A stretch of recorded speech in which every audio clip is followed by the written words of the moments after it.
What is up, my friends? You are very welcome along to tonight's Anfield Agenda 10-minute transfer roundup. As always, I'm going to take you through the latest news around the football club, ask you guys for your opinion in the comment section, and if you'd be so kind, do hit that like button for me, and of course subscribe if you haven't done so. Right, you know the drill by now. 10 minutes Anfield Agenda transfer roundup. Start the clock.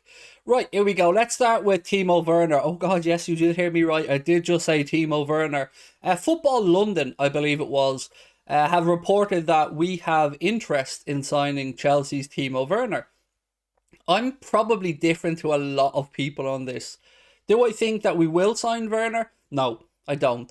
I think we missed that ship when it went to Chelsea, and just thinking back to when Werner moved there, I believe it was a call from Frank Lampard that persuaded Timo Werner, as well as the fact that they were willing to stump up the money in one go and pay the release clause. That helped with his move to Chelsea. So I think that ship has sailed. But I'm maybe going to surprise you here. I would take Timo Werner at Liverpool, no questions.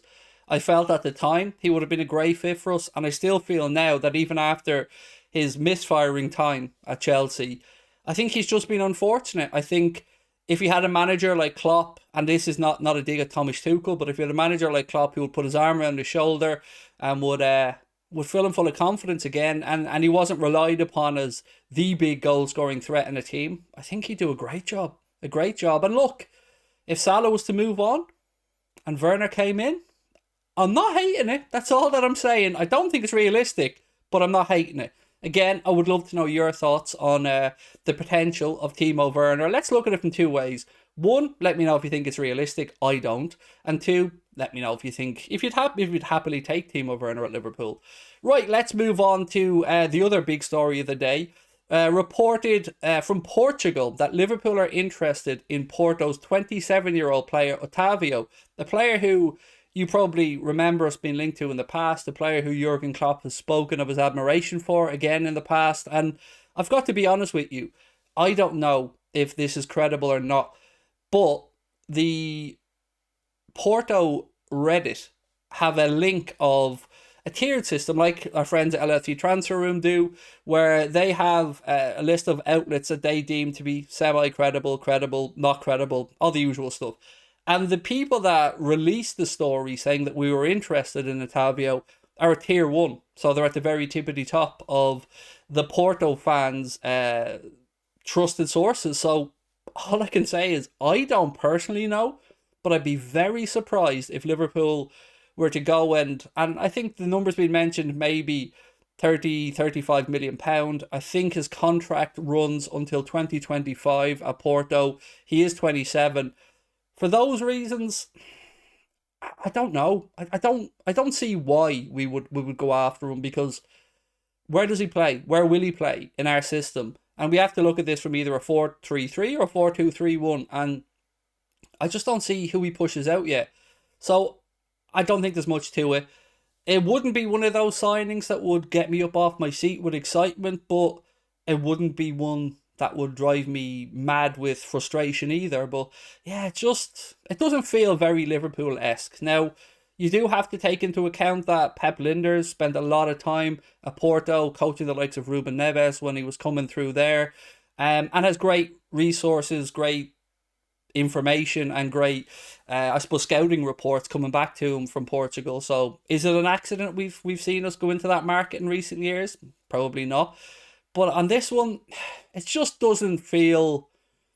It just doesn't feel like Klopp will have said, this is the person I want. And we know with our transfers that we don't really like to settle for second, third, fourth, fifth favourites on the list. And to me, it just doesn't feel real. So I'm going to say that I don't think the links to Otavio are true. But they haven't gone away. So if they haven't gone away and they've been around for at least 6 months, maybe I'm wrong. Maybe there's something to it, but it just doesn't feel like a Klopp signing to me. So again, love to know your thoughts in the comment section.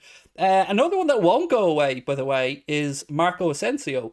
So the reason I don't think Liverpool would sign Asensio isn't because of the fee, isn't because of his age, isn't because of the quality of the player, albeit again wouldn't be somebody who I think would get me up off my seat with excitement, but the part for me that just doesn't add up is Asensio himself has come out and said that if he was to leave Real Madrid, he would ideally like to go to a club where he would be guaranteed to start most weeks. And I can't see how Jurgen Klopp could give him that guarantee. And I can't see how his caliber would give him that guarantee. Would I take him as a utility player, as an option to rotate? Absolutely. He's played at the highest level. He's won a lot of stuff. And his age is probably a decent age profile as well. So, and again, 30, 35 million pound has been the fee that I've seen waved around. I would prefer him to Otavio personally. I think he could give us a bit of rotation with Mohamed Salah on the right hand side. And as I know, Paddy doesn't like when we talk, players who can be utilised across the front three, but Asensio can play in a whole myriad of positions as well. So, again, not heard back from and I'm so sorry that I can't give you a definitive yes or no on Asensio, because I don't want to keep pushing my friend in Spain, because he could be on his holidays, he could be busy, I don't know, and I don't want to hound him on it. So I haven't heard anything back on Asensio, so I'm just going to move along on this one. Liverpool have made a signing today, and the player will officially be a Liverpool player on July 1st. And this is actually one that I'm really happy about. It's a signing from the League of Ireland, from Derry City. And Liverpool have signed 15-year-old Trent Kone-Doherty, who will become a Liverpool player on July the 1st. There's a lovely image of himself and his coaches up there in Derry City holding up the Liverpool shirt. So congratulations to Trent, and look forward to having two Trents at Liverpool in the future. Although, as you can see, at 15 years of age, he's a long way to go before we'll probably see him in and around the first team. But again, congratulations to Trent on signing for Liverpool Football Club. Always great to see players coming in from the League of Ireland, and it just goes to show that there is some quality talent coming through. And yeah, wish them all the best. Some other signings from around other clubs or that have been probably making the headlines, and I just want to give you a quick view on. Gabriel Jesus to Arsenal. I think this is an incredible piece of business for Arsenal. When he came to Manchester City, if I'm not mistaken, I think we certainly looked at Gabriel Jesus. Whether we tried to get him as a Liverpool player, I don't know. But yes, he wasn't the most prolific at Manchester City, but he also wasn't crap. And I think Arsenal could be a very good move for him. So I think Arsenal fans should be very happy with that signing. I think he'll be a huge success at Arsenal. Add to that, they've brought in, of course, Fabio Vieira, who is a little bit of the unknown. Will he have the physicality and the speed to be able to play in the Premier League? Time will tell, but at 30 million quid, I think it was, for Vieira, a good signing for Arsenal. And they look like they're still pushing with interest for Rafinha as well. I think they had an opening offer of around 30, 35 million turned down for Rafinha, and it looks as though Leeds want something like 60, 65, which I don't think they'll get. They'll probably have to settle for a number maybe closer to 50, but keep an eye on that one and see how it pans out, because of course Barcelona had shown their hand of interest towards Rafinha as well. But with their financial situation, I think they probably thought they'd get him on a cheap if Leeds went down, which of course they didn't. Other players who have been linked to clubs, West Ham have had a very interesting link to Danjuma, a player who of course has been linked to Liverpool both before and after his move from Bournemouth to Villarreal. And if he came into West Ham, it would be another very astute piece of business. I've always been unsure about whether he'd be able to make that leap to a club the size of Liverpool. And I won't lie. So sometimes I watched him against United at one point and I thought he was brilliant, and then I watched the return game and I thought that he wasn't great at all. So unsure on it from a Liverpool perspective, but for West Ham, I think they've got themselves another very good player if they get Danjuma through the door.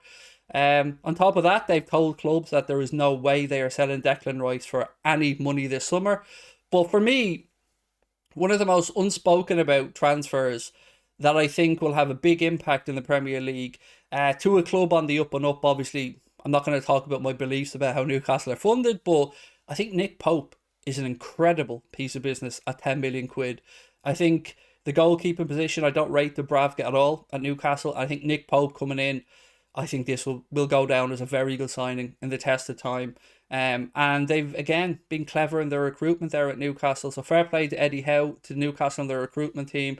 I think Nick Pope will be a great addition. And I think the Geordie faithful will absolutely love having him between the sticks. So good move again. That's pretty much where we are with transfers at the minute that I'm aware of. United still looking to get something done. they seem to be getting turned down left, right, and centre. They're still chasing De Jong. Manchester City have bought in Calvin Phillips, like I told you they were going to. Cucurella will probably be the next one through the door at the Etihad. And yeah, I don't know if we're done or not from a Liverpool perspective. My gut feeling is we're done. That's certainly what I've heard, what I've read.